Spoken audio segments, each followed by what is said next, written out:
like this car is always a problem child. So today I'm going to be going over a couple things here to try and resolve some air-fuel ratio issues with this thing. Also going to be talking about some things you can do to, if you're going to get your car tuned, some things you need to look over. I'm going to be reading the spark plug. When the car is sitting at top dead center, that the actual timing marks line up on the cam gears.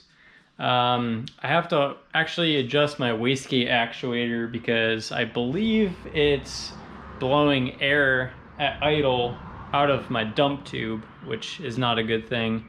So what's happening right now is it's super lean at idle. It'll idle in like the 17, 18 range on the wideband. I don't think it's actually doing that. I think it's probably just an exhaust leak. So I'm actually going to be switching over to the stock O2 housing to try and resolve some issues there. I'm also going to be doing a boost leak test. Anytime you're going to bring your car to a tuner, that's one thing you want to do for sure, because you're just trying to hit a moving target at that point. Just remember, your ECU, whatever the sensor's reading, your ECU doesn't really care about if that value is accurate, right? You want to make sure that mechanically the sensor is actually reading what the car is doing. So by doing compression tests, calibrating your wideband with fresh air every twice a year they recommend, things like that can definitely help a tuner out in getting your car dialed in faster. And dyno time is very expensive, so obviously you want to make sure that your car is sorted. So today we're going to be going over this mechanically, and I do have a tuning cable coming in about 3 weeks. It's coming from New Zealand, so I can actually do some road tuning myself. Nothing too major. I want to make sure the fuel trims are correct and that I get the best fuel efficiency and safety of the car when I'm running boost.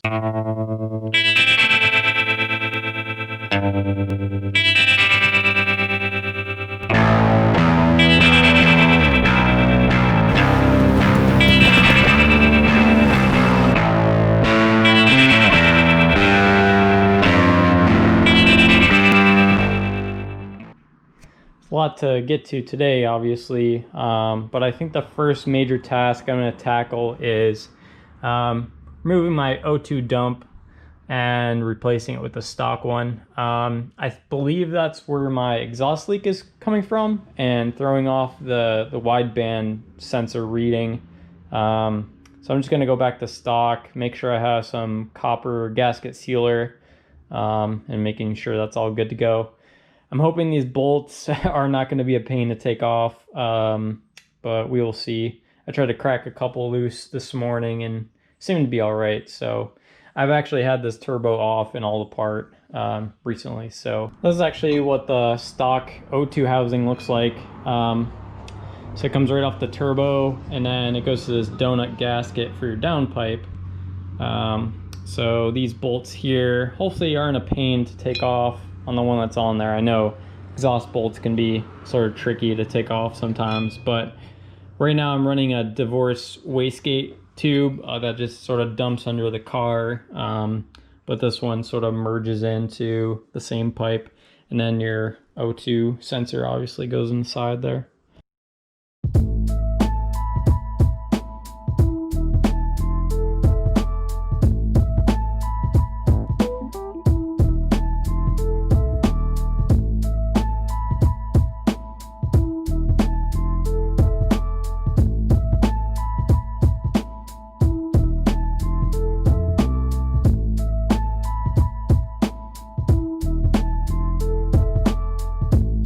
So a little update here. Finally got this out. Notice that where the downpipe connects, there's a bunch of soot, and it was definitely leaking, throwing off my O2 sensor readings. But oh man, it was a pain to get this thing out. I had to take the radiator out, the fan, disconnect the intercooler piping, drop the turbo a little bit. The AC compressor line right here was in the way. I had to disconnect that. So yeah, should be good. So this piece, I sort of ported a little bit. I got a little burring tool just attached to a drill. What you do is you just sort of match it up with the gasket. And you can find areas that don't really match up, and you can sort of bore that out to match the gasket. That way when the air exhaust flows through, it has, you know, nothing to really catch on. So it's a cool tip. Also had to smooth this out where the donut gasket goes so it slips on there better. So this piece is actually called a machinist stone, and it's perfectly machine flat, and it's used to basically sand surfaces perfectly smooth. I mean, you shouldn't really use this on cylinder heads or blocks, but it's a good way to true up your other mating surfaces again. Really comes in handy. I use them a lot.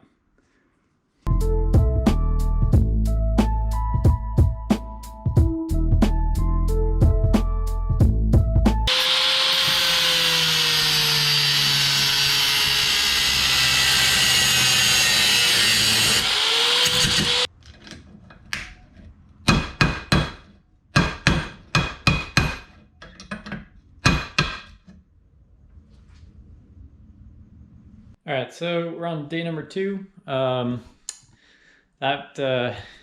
O2 housing took a long time to put back on. Finally got most of the bolts in. There's a couple more on the bottom side I still have to tighten down, but we should be good to go there. I think while everything's still apart, I'm probably going to hook up my boost leak tester right to the snout of the turbo.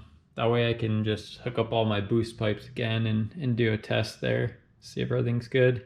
This is my homemade boost leak tester right here. Most of the stuff I got from Home Depot, just like a plumbing cap, and then you got a air fitting, and then your gauge obviously, and then I just had an old intake pipe and just connect to the turbo. We're gonna turn on the air compressor, probably pump it up to 26, 28 psi and see if we have any leaks.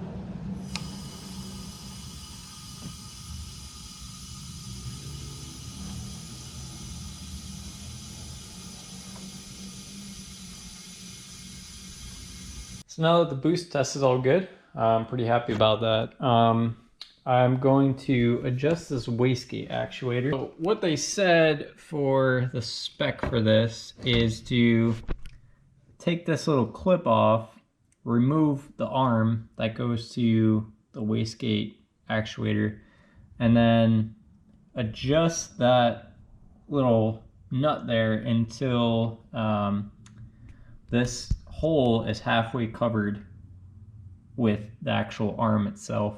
It's kind of hard to explain, but basically you want some preload on there so it keeps that wastegate flap shut while you're trying to build boost. I ended up adjusting mine in about 2 turns, and what you could do to test it all out is you could pop off your actuator line and then just hook up an air hose and then just hit it, and then you can test it out to see if it's opening enough.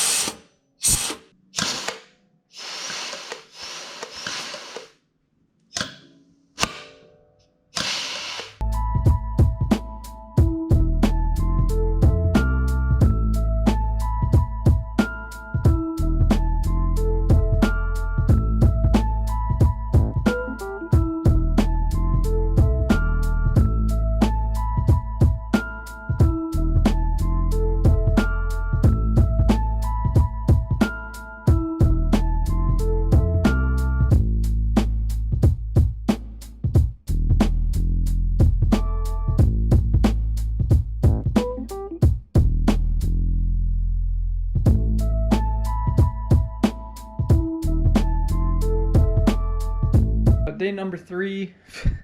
Finally got this thing put back together. I just need to bleed the cooling system and then take it for a drive, and hopefully the air-fuel ratios are more like they're supposed to be.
I want to get an initial impression if the car feels any different, faster, slower.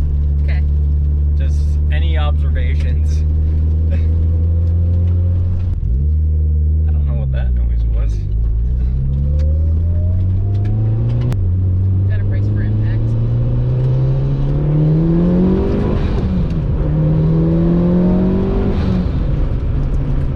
It definitely feels faster. Really? It's smoother. I think. Maybe that's just the tires. It's probably the fact that it's quieter now too under boost. So when the wastegate opens, it doesn't make that really loud sound anymore.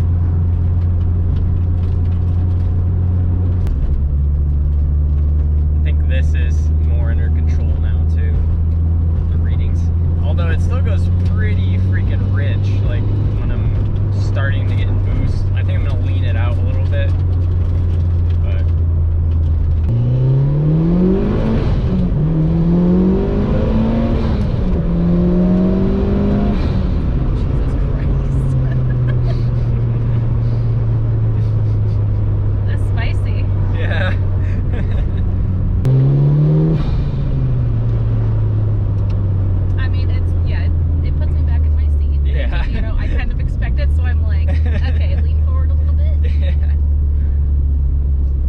You guys could see from that video of some initial test hits, but during the spool I think I could probably go a little bit leaner.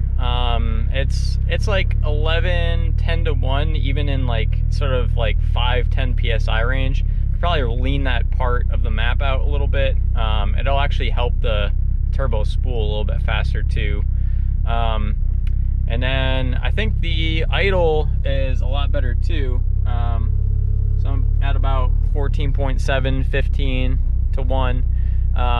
So I'm right on target with that. So I think that definitely fixed a lot, fixing that exhaust leak. So I think I'll probably split this up into another video. This one was kind of long. I'll probably end up changing spark plugs, doing compression test, checking the top dead center thing like I was talking about. Again, my cable should be coming soon, so I'm actually going to do a video on tuning this car itself, so stay tuned for that. But I think that's it for this video. Thanks, guys.